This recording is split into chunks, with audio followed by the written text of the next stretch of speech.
언제부터인가 우리 생활 곳곳에 자리 잡은 것이 있습니다. 바로 전자파입니다. 과연 우리가 생활하는 전자파, 안전하지 않다고 생각하시나요? 전자파에 대한 궁금증과 우려를 해소하기 위해 직접 나선 사람들이 있습니다. 정확한 측정을 통해 올바른 정보를 알려주는 것은 물론 전문가와 시민들이 함께 참여함으로써 이해와 소통의 장을 마련하고 있는데요. 우려가 되고 있고 전자파에 대한 오해와 진실에 대해 지금부터 알아볼까요?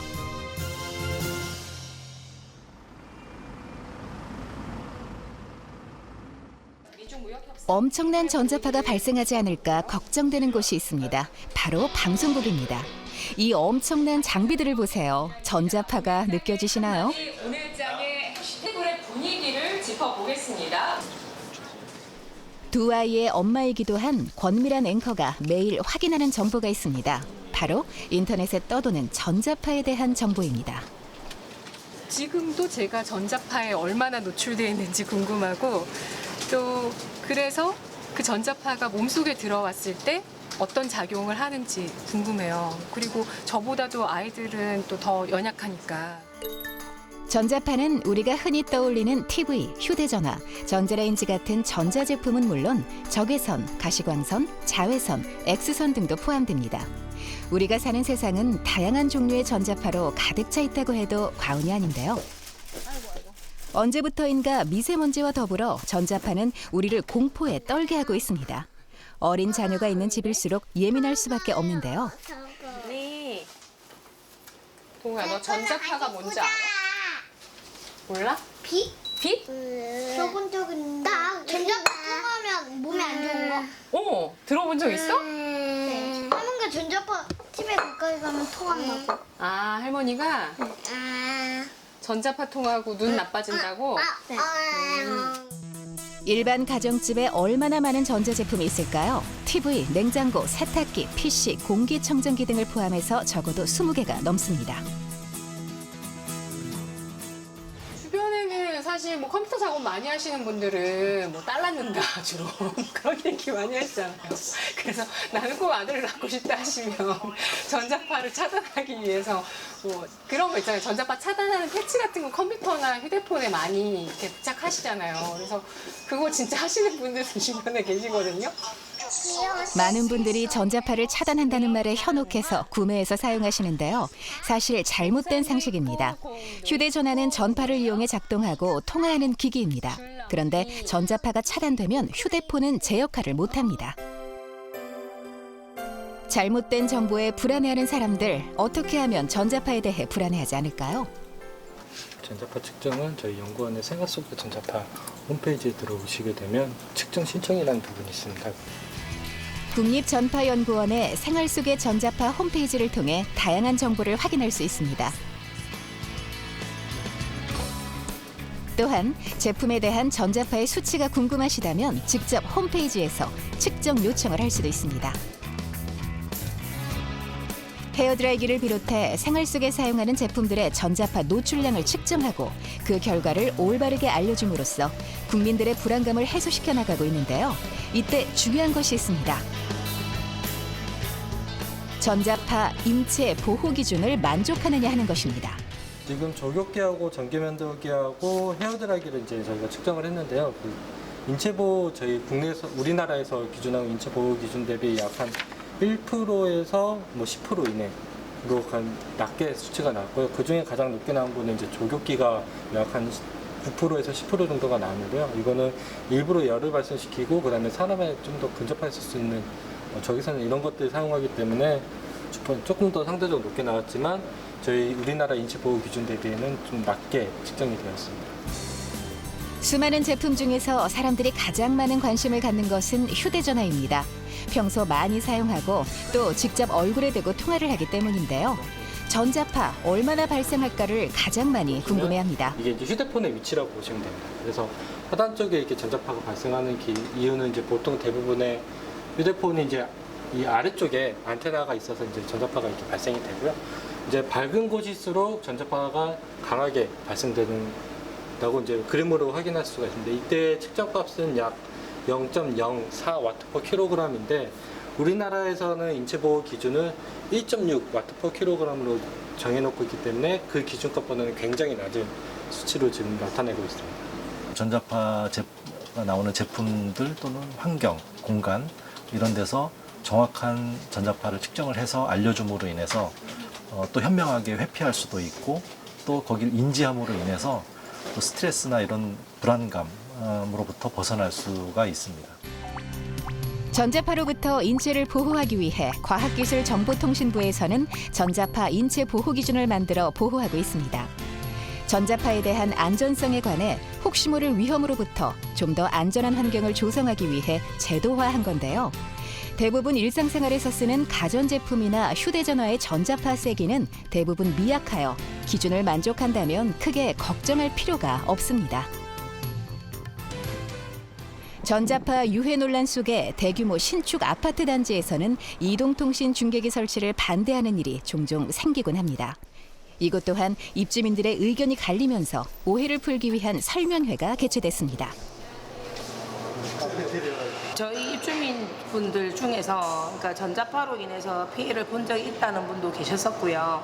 그리고 이제 뭐 영유아 자녀 두신 분 가정에서 그러니까 본인들 집에서 쓰시는 전자파도 있지만 근데 어쨌든 외부의 뭔가 요인에 의해서 전자파가 온다는 것에 대한 막연한 두려움이 있으신 분들도 계시니까 정확하게 파악을 해서 알려드리고 선택을 그분들이 하시게끔 하시는 게 맞지 않나 싶어서 그래서 저희가 요청을 한 거죠, 이 부분. 통화 중에 상대방은 통화 중에 제대로 안 터져요.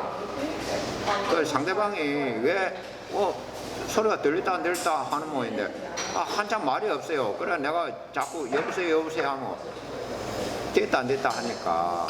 제가 알기로는 전자파가 없는 게 불편하기도 하고 핸드폰이 그 전자파를 잡기 위해서 더 그렇게 한다면 더 해롭다고 알고 있어요. 그래서 중계기를 설치하는 게 덜 해롭다고 생각합니다.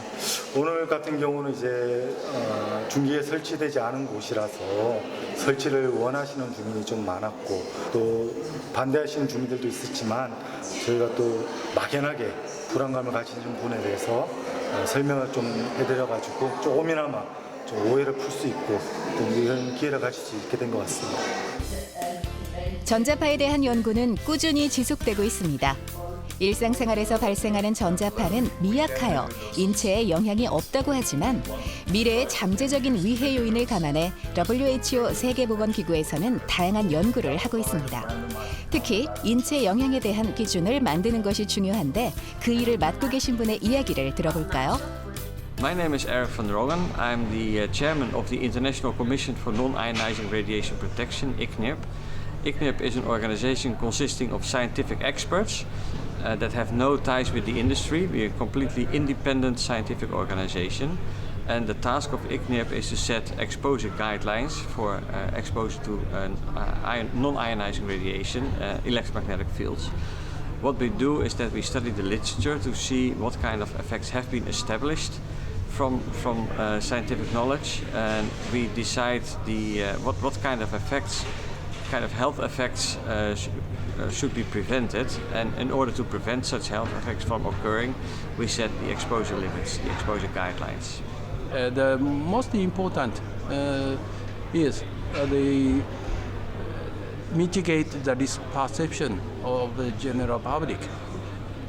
Even in the WHO has completely or almost completed their health risk assessment, and based on the health risk assessment, ICNIRP has also revised their new guidelines. However, the general public do not believe the results or the guidelines. It's all of the efforts has failed in vain. So we need to understand we need to general public to understand correctly in the scientific ways. So my activity is just only for let them understand the scientific information. For that purpose, the trustworthy is the most important. That means my message is reliable or not. So this is most of the important issue to handle this communication activity. 이번 컨퍼런스에서 화두는 5G입니다. 5G는 기존에 사용되던 방식과 완전히 다르기 때문입니다. 인체와 가까이에서 사용되는 휴대전화와 원거리에서 노출되는 기지국의 전자파를 어떻게 평가해야 할지 계속 논의되고 있습니다. 기존 LTE 서비스와 5G의 주파수 대역이 다르다 보니 우려의 목소리가 높습니다. 전문가들은 주파수가 높은 것이 곧 위험하다는 생각은 전자파에 관한 오해에서 비롯됐다고 이야기합니다. 2020년 2월 말 기준 우리나라 5G 기지국은 전국에 약 10만 9천 국으로 전자파의 강도를 측정해 측정 결과를 보고하도록 의무화되어 있습니다. 최대 2.6GHz 대역이었던 4G 기술에 비해 3.5GHz 또는 차원을 달리하는 28GHz 대역은 미지의 영역이라 그 유해성에 관심이 쏠리고 있습니다.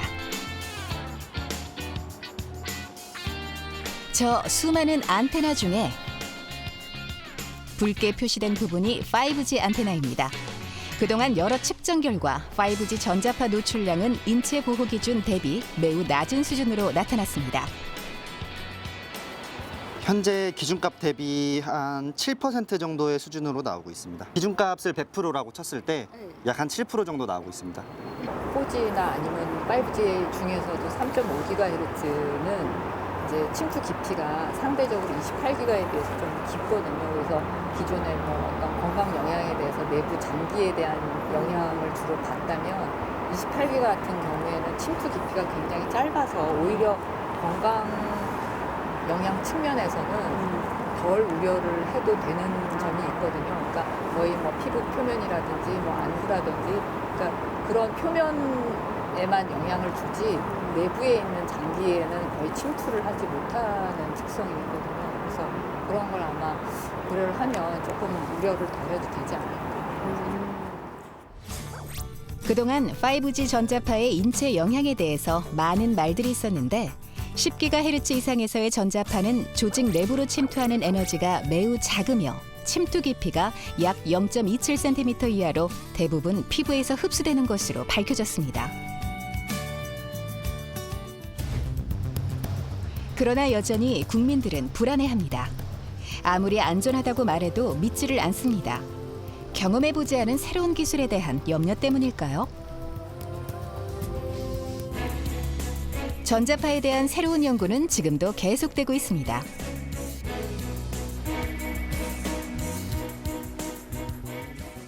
이 연구팀에서는 전자파와 치매와 관련된 동물 실험을 진행했습니다. 전자파에 의한 기억력 영향 연구는 현재 전 세계에서 지속적으로 수행되고 있는 관심 연구 주제로 고강도 전자파에 노출된 실험군과 그렇지 않은 군의 차이를 관찰했습니다. 그 결과 치매에 걸린 동물에 전자파를 노출시켰을 때 기억이 회복되는 결과를 얻었습니다.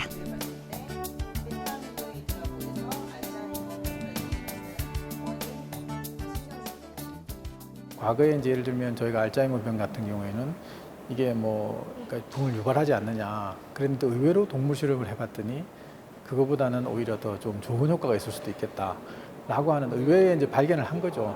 그쪽을 보기 위해서 한 게 아니고 이제 하다 보니까 이제 그런 결과를 얻게 됐던 거거든요. 그래서 그런 부분들의 연구도 같이 진행이 되고 있습니다. 그래서 아마 시간이 가면 좀 더 흥미로운 결과들도 있을 수 있을 것 같고. 그다음에 저희가 이제 과학적 근거를 이제 제공하는 거기 때문에 이제 그러니까 막연한 불안감을 해소할 수 있는 그런 아마 연구 결과들도 축적할 수 있는 그런 계기가 되지 않을까 생각됩니다. 생활 속 전자파 측정을 하기 위해 찾은 곳. 전자파 혹시 뭔지 아는 사람 있어요? 우리 친구 전기. 핸드폰에서 전자파 나오는 거예요. 우와. TV에서도 나오고 있어요. 따라서 볼게요. 아직 어린아이들이지만 아이들 눈높이에 맞춰 전자파에 대한 올바른 지식을 전합니다. 전자파란 무엇이며 일상생활에서 전자파 노출을 줄이고 싶다면 어떻게 해야 하는지 배우는 아이들. 어린 시절부터 이런 교육을 통해 전자파에 대한 올바른 이해를 할 수 있게 되겠죠? 전자파 제대로 알고 안전하세요. 전자파에 대한 안전성을 물어보는 많은 사람들이 우려에 대한 목소리를 많이 내고 있습니다. 그러나 정부는 전자파 인체 보호 기준을 만들어서 엄격하게 관리를 하고 있습니다. 이것은 전 세계에서도 다 이러한 방법을 쓰고 있습니다. 그리고 특히 이제 WHO에서는 국제적인 인체 보호 기준인 ICNIRP 기준을 채택할 것을 각국마다 권고를 하고 있고 저희도 그 기준에 맞춰서 저희 나라에서도 시행을 하고 있습니다. 그럼 그 전자파가 정말 안전하냐 안 하냐라는 부분에 대해서는 강한 전자파는 안전하지 않기 때문에 여기에 관련된 인체 보호 기준을 수립해서 거기에 적합성 여부를 따져서 인체를 보호하고 있습니다. 그래서 현재 우리나라에서도 다른 나라보다 달리 가장 엄격한 기준을 채택해서 그 기준을 시행을 하고 있고 휴대전화, 그다음에 기지국, 방송국, 기타 이제 가전기기까지 확대하여 이러한 전자파 인체 보호에 관련된 엄격한 정책을 펼쳐나가고 있습니다. 국민들의 전자파 해소를 위해서 가장 중요한 것은 소통입니다. 그래서 그들이 생각하고 있는 전자파에 대한 위험을 같이 나누고 또 그것을 어떻게 해결할 것인가를 같이 찾아가는 겁니다. 특별히 우리가 해야 되는 것은 이러한 국민들의 요구를 충족할 수 있도록 체계적인 연구 재단과 대응 센터가 필요하다고 생각합니다. 즉 전자파에 대한 정보를 정확하게 전달할 수 있는 공적 기관이 필요하다고 볼 수 있겠습니다. 과학의 발달과 함께 전자제품은 계속 늘어나고 전자파 발생은 피할 수 없게 됐습니다. 지속적인 연구를 통해 국민들에게 올바른 정보와 서비스를 제공할 때 비로소 우리는 전자파에 대한 오해에서 벗어날 수 있을 것입니다.